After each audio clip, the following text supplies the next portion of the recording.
कला हे केवळ छंद नसते, ती माणसाचा श्वास असते. ती त्याला जगायला शिकवते आणि अनेकदा जगण्यासाठी लढायलाही शिकवते. कलेमुळे माणूस श्रीमंत होतोच असं नाही, पण कलेवर प्रेम करणारा कलाकार मात्र आयुष्यभर मनानं श्रीमंत असतो. आज आपण भेटणार आहोत अशाच एका कलाकाराला, ज्यानं पैशापेक्षा कलेला महत्व दिलं, स्थिर नोकरीपेक्षा स्वप्नांची निवड केली आणि त्या निर्णयाची किंमत आजही आपल्या आयुष्यानं चुकवतोय. ही कहाणी आहे काशीनाथ रानोबा मोरे, राहणार अचकदाणी, तालुका सांगोला. साधारण 68 वर्षांचं वय, पण हातात आजही तीच ताकद, डोळ्यात आजही तीच स्वप्न आणि मनात आजही कलेची तीच भूक. घरात 8 सदस्यांचा परिवार, 2 मुलं, 1 मुलगी. मूळ व्यवसाय सुतारकाम, फर्निचर बनवण्याचं काम. घरातील इतर सदस्यही मजुरी करून संसाराचा गाडा ओढतायत. पण हा प्रवास इतका सोपा नव्हता. वयाच्या अवघ्या 18व्या वर्षी मोठी स्वप्न घेऊन त्यांनी पुण्याची वाट धरली. कार्पेंटर म्हणून कामाला सुरुवात झाली. सुरुवातीचे दिवस अत्यंत कठीण. काम जमत नव्हतं. अनेकांनी हसलं, अनेकांनी खिल्ली उडवली. याच्याकडून काही होणार नाही असे टोमणेही ऐकावे लागले. पण जिद्द जर मनात असेल तर जगातील कोणताही अपमान माणसाला थांबवू शकत नाही. दिवस रात्र मेहनत, असंख्य अपयश आणि स्वतःवरचा अढळ विश्वास यांच्या जोरावर त्यांनी कार्पेंटरच्या कामात प्रावीण्य मिळवलं. त्यांच्या कामाची दखल घेतली गेली आणि त्यांना भारतीय रेल्वेमध्ये नोकरी मिळाली. स्थिर नोकरी, चांगला पगार, सुरक्षित भविष्य. मी काशीनाथ मोरे पहिल्या सुतारकाम करतोय आणि गावाकडे होतो. त्यानंतर मी पुण्याला गेलो. पुण्याला गेल्यानंतर परत तिथं काही दिवस असंच काम केलं, सुतारकाम, सुतारांच्या हाताखाली जाऊन. त्याच्यानंतर मी रेल्वेत कामाला लागलो आणि हा छंद असल्यामुळे रेल्वेत काम होतं. कार्पेंटर म्हणूनच मी काम करत होतो.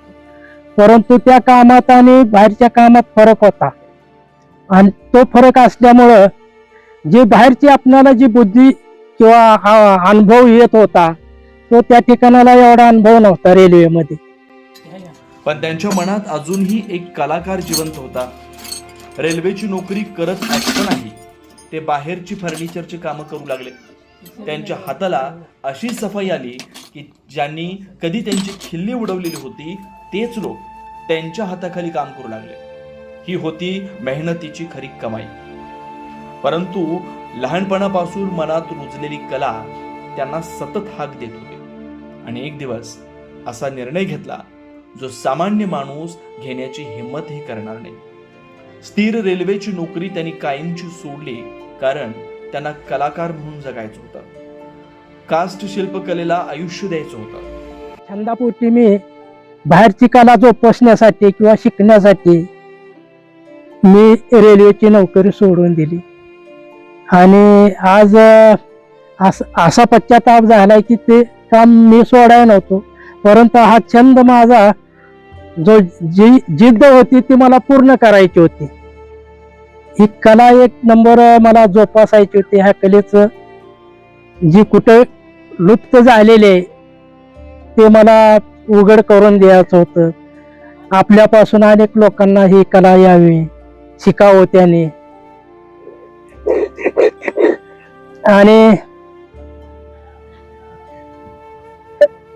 पुण्यात कारखाना होता फर्निचरचा माझा.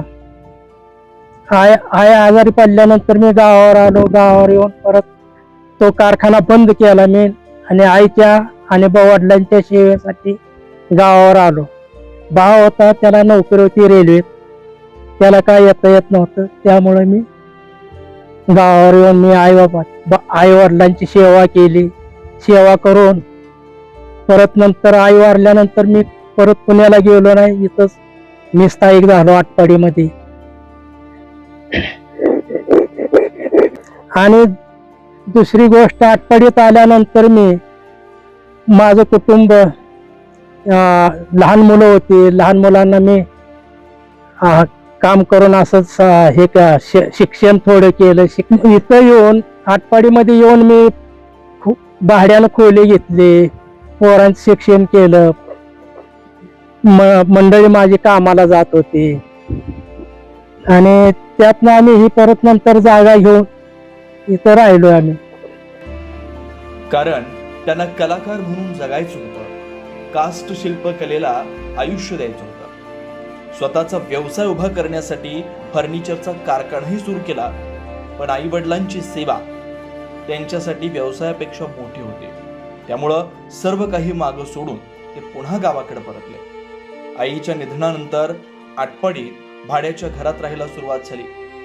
मजुरी करत पत्र्याचं छोटंसं घर उभं राहिलं. आजही उदरनिर्वाहासाठी छोटी मोठी फर्निचरची कामं करतात आणि वेळ मिळेल तेव्हा आपल्या कलेला जीव ओतून घडवत राहतात. त्यांच्या हाताने घडलेली शिल्प आज अनेकांना आश्चर्यचकित करतात. भीमा कोरेगावचा विजय स्तंभ इतका हुबेहूब साकारला की पाहणारे थक्क होतात. भगवान गौतम बुद्धांची मूर्ती, विविध प्राण्यांची शिल्प, घर सजवण्यासाठी लागणाऱ्या असंख्य कलाकृती, या सर्वांमध्ये त्यांच्या आयुष्याची वर्षानुवर्षाची साधना दडलेली आहे. अनेक प्रदर्शनांमध्ये त्यांच्या कलेचं कौतुक झालं. अनेक मान्यवरांनी सत्कार केले, पुरस्कार मिळाले, सन्मान मिळाले, टाळ्या मिळाल्या. हा छंद आहे मला वस्तू बनवण्याचा. आणि आता हे हरण मी बनवलं, हे उमराच्या लाकडापासून बनवलेलं आहे. हे लाकूड म्हणजे एकदम सॉफ्ट असते, चिवट असते आणि मऊ असते, नरम असते बनवायला. आणि त्यामुळे यातनं वस्तू सहजासहजी बनतात. काय कुठलीही वस्तू हे सुद्धा उमराच्या लाकडाचं मी बनवलेलं आहे. ही प्रत्येक वस्तू उमराच्या लाकडाची बनवलेली आहे. हत्ती, ही मूर्ती, हे ट्रॅक्टर आणि हे ट्रक हे सागवान लाकडामध्ये बनलं जाते. ही कबशी सागवान लाकडाची आहे. ही गाडी सागाची आहे. ही चेन एक सिल्वर म्हणून लाकूड येते, हे सिल्वर लाकडाची ही चेन बनवलेली. हे अशा वस्तू मला बनवण्याचा बराच छंद आहे. आणि ह्या वस्तूमुळं आणि ह्या छंदामुळे मी नोकरीवर माझ्या हे केली, नोकरी सोडून दिली. चांगली मी कला केलेली आहे. प्रत्येक गोष्टीत मी परत हे आपल्या बाटल्याचं पॅटर्न तयार केलेलं आहे. प्रत्येक गोष्ट मी, कुठलीही वस्तू मी लाकडामधून तयार केलेली आहे. आणि ही मी एवढी कला करत असताना ही कलेचं माझं तासगावला एक प्रदर्शन झालं. प्रदर्शन झाल्यानंतर तिथं माझा सत्कार झाला. पण कुठल्याही मंत्र्याने माझी अशी दखल घेतली नाही की ह्या माणसाला आपण काहीतरी मदत करावी, असं काही नाही. काय फक्त माझा तेवढा सत्कार केलाय बस. ह्या सत्काराशिवाय दुसरी गोष्ट नाही. आणि दुसरी गोष्ट, आटपाडीमध्ये प्रदर्शन झालं, तिथंही माझा राज्यपालाने सत्कार केला. पण त्यांनी कुठल्या मंत्र्यांनी मला असे म्हणले नाहीत की मिस्त्री तुम्हाला एक कलाकार आहे म्हणून किंवा कारागीर आहे म्हणून तुम्हाला अनुदान देऊ किंवा शासनाची काहीतरी मदत करू, असं कुठलंही मला मिळालेलं नाही आजपर्यंत. ही आमची कला बघून किंवा हे आमचे काष्टशिल्प बघून आम्हाला महाराष्ट्र शासनाने काहीतरी मदत द्यावी, एवढंच आम्हाला म्हणायचं आहे. बाकी काय नाही. आज आम्हाला कुठल्याही प्रकारचं काम होत नाही किंवा काय नाही. पण या टाळ्यांनी त्यांच्या घरातील चूल मात्र कधी पेटली नाही. सन्मान मिळाला पण संसाराला आधार मिळाला नाही. आजही हा हाडाचा कलाकार दारिद्र्याशी झुंज देतोय. वयाच्या 68व्या वर्षी जिथं माणूस विश्रांती घेतो तिथं काशीनाथ मोरे आजही दिवसभर कष्ट करतायत. कारण कलेनं त्यांना ओळख दिली पण उदरनिर्वाह मात्र दिला नाही.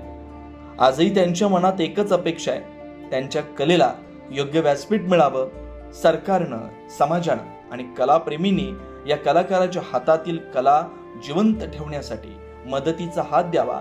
कारण जर असे कलाकार हरवले तर फक्त एक माणूस हरवणार नाही, तर आपली संस्कृती, आपली परंपरा, आपल्या मातीतील कला कायमची हरवेल. कलाकाराला दया नको, संधी हवी, सहानुभूती नको, त्याच्या कलेचा योग्य सन्मान हवा. काशीनाथ मोरे यांच्यासारखे कलाकार जिवंत राहिले तरच आपल्या संस्कृतीचा वारसा जिवंत राहील.